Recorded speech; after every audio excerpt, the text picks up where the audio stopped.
Hello everyone, कैसे हैं आप सब। एक बार पुनः से कोचिंग क्लासेस पर स्वागत है। उम्मीद करता हूं आप सब अच्छे होंगे, मस्त होंगे, बेहतर होंगे, आपकी पढ़ाई बेहतर चल रही होगी। ये काफ़ी महत्वपूर्ण टॉपिक है बच्चों। यहाँ से ऑब्जेक्टिव क्वेश्चन तक पूछ दिया जाता है कि किस मान के लिए आपका उच्चिष्ट या निम्निष्ट है। तो थोड़ा सा यहाँ पर आपको ध्यान देना है और बिल्कुल सरल क्वेश्चन ही पूछे जाते हैं। कभी कभार साइन कास वाले क्वेश्चन पूछा जाता है, लेकिन अब आपके पास एग्जाम टाइम में केवल यहाँ पर पूरा का पूरा मेथड समझना है। हम यदि टफ क्वेश्चन आपको करा देंगे तो आपसे वो भी नहीं बनेगा जो एग्जाम में मान लीजिए कोई सरल क्वेश्चन आए तो बन जाए। तो ऐसे क्वेश्चन यहाँ पर आपको प्रोवाइड करेंगे जिसके आधार पर आप कोई भी क्वेश्चन कर सके। जैसे बच्चों आपके पास एक फलन दे के रखा है और पूछा है किस मान के लिए हमारा ये उच्चिष्ट या निम्निष्ट है। तो इसको क्या करना है, हल करते समय आपके पास एक फलन है। तो जैसे हमारे पास एफ एक्स हम मान के चलते हैं, माना एफ एक्स बराबर कितना है, एक्स क्यूब और -3x² माइनस 9x। अब बच्चों यदि एक बार इसका अवकलन करेंगे, हम डायरेक्ट अवकलन करते हैं, हिंदी लिखने की जरूरत नहीं है।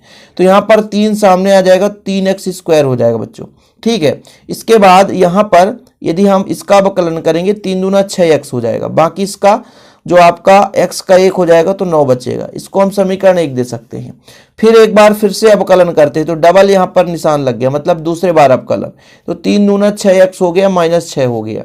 इसको हम समीकरण 2 दे दें। अभी ऐसा इसलिए कर रहे हैं क्योंकि इसी के आधार पर हमारा उच्चिष्ट या निम्निष्ट मान निकल कर आएगा।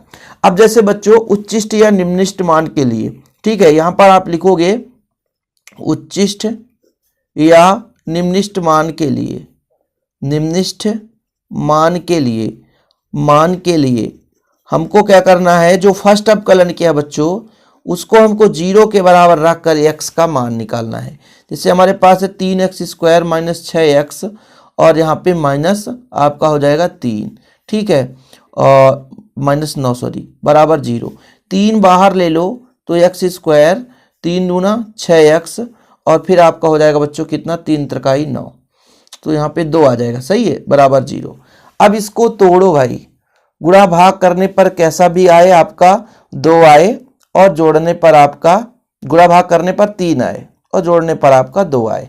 तो यदि मैं इसको ऐसा अरेंज कर दूं कि x², 3 एक कम 3, ठीक है, 3 में 1 घटा दो तो 2 आ जाता है।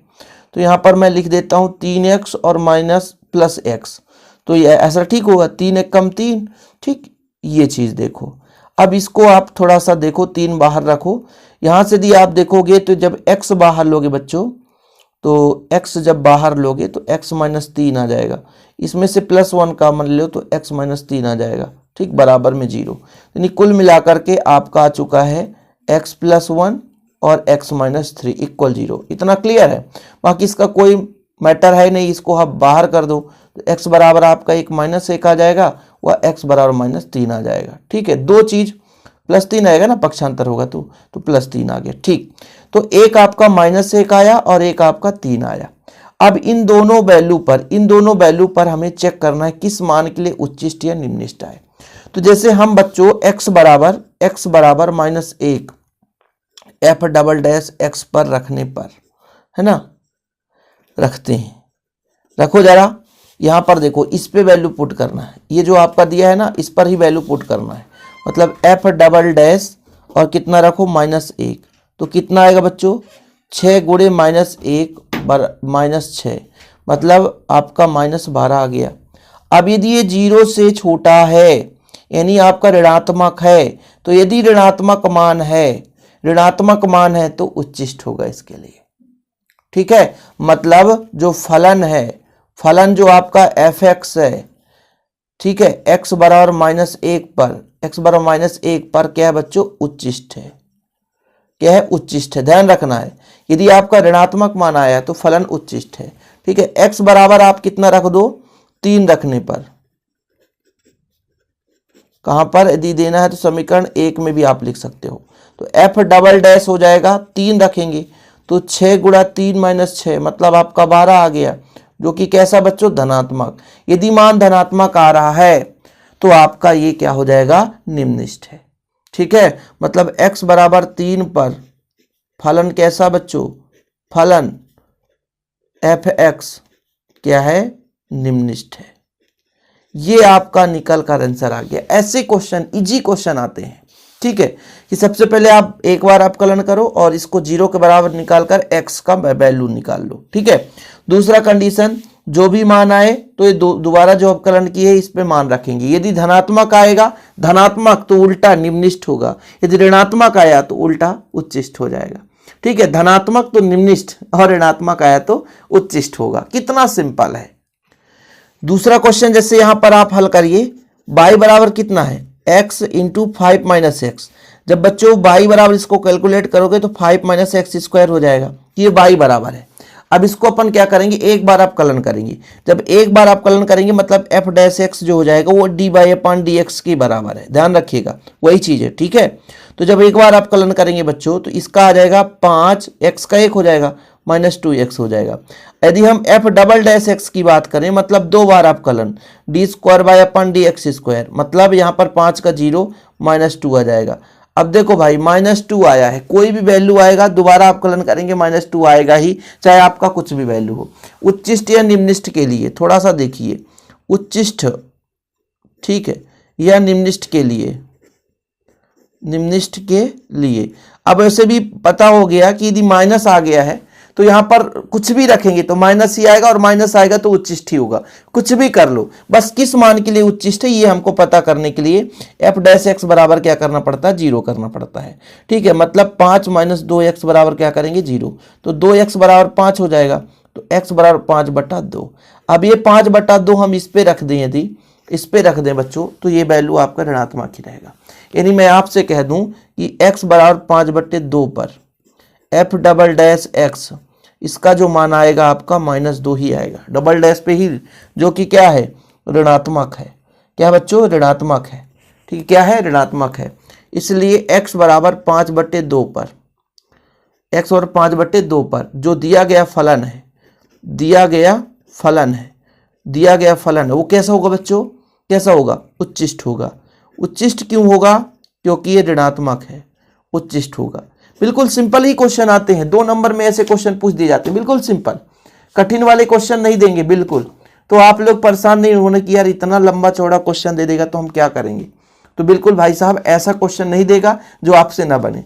तो आत्म जो संयम है उसे मत खोना, इतना डरने की जरूरत नहीं है, क्योंकि जैसे यदि सरल क्वेश्चन भी आ गया तो आप पता चला वहां पे गलती कर बैठे।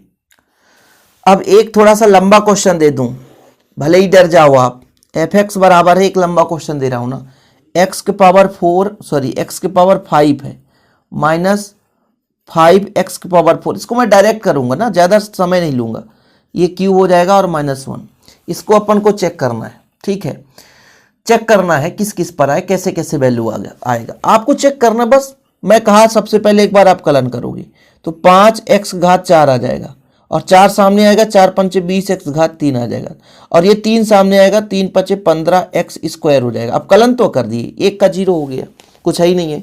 फिर आपका f डैश x था, ठीक है, अब f डबल डैश x कर दो, मतलब 5 को 20x का पावर 3 हो जाएगा, सही है कि नहीं। अब 20 3 60 x का पावर 2 हो जाएगा, और 15 दूना 30, और भाई साहब यहाँ पर आपका हो जाएगा x। ये लो, अब मुझे क्या करना पड़ता बच्चों, इसको तोड़ना पड़ेगा, ये जो है ना इसे तोड़ेंगे। x घात 4 है और 4 है, मतलब यहाँ पे वैल्यू आपके 4 भी आ सकते हैं। तो कौन कौन से ऐसे 4 वैल्यू आ सकते हैं, तो यहाँ पर अपन क्या करेंगे, उच्चिष्ट या निम्निष्ठ के लिए, उच्चिष्ट व निम्निष्ठ के लिए क्या करते हैं, f डैश x बराबर 0 करते हैं। यहाँ पर सीखने आए हो ना, यहाँ पर पूरा सोल्यूशन हम नहीं कि सीखने आए हो, तो सीखो जरा। 5x की पावर 4 माइनस 20x की power 3 plus 15x square equal 0। सभी इसमें x स्क्वायर बाहर आ रहा है, 5 भी बाहर आ रहा है, तो 5 भी ले लो। ठीक है, बचेगा कितना, x स्क्वायर, 5 को 20 है ना, और फिर यहाँ पर 5 यही 15। ठीक है बच्चों, यदि इसको तोड़ोगे तो 3 एक कम 3, तो आपका आ जाएगा x माइनस 3 और x माइनस 1। मतलब एक तो इससे आपका x का मान 2 0 आएगा, तो एक ही 0 लेंगे, इसको बराबर करेंगे, तो जब इसको बराबर करेंगे तो x बराबर आपका 3 आएगा और x बराबर 1 आएगा। अब इसको आप चेक कर लो बच्चों, इसको आप चेक कर लो, इस पे रख के, इस पे रखो, जब 0 रखोगे तो 0 आएगा, और 0 को हम क्या मानते हैं, धनात्मक। ठीक है, और जब धनात्मक आ गया, 0 को हम ऋणात्मक तो मान नहीं सकते, ये तो सबको पता है ना। मतलब एक प्रकार से यदि 0 आ गया तो उसको हम क्या कर सकते हैं, ऋणात्मक नहीं मान सकते, उसको धनात्मक मानेंगे। तो यदि x बराबर 0 पर क्या होगा, धनात्मक आया इसलिए निम्निष्ठ आएगा।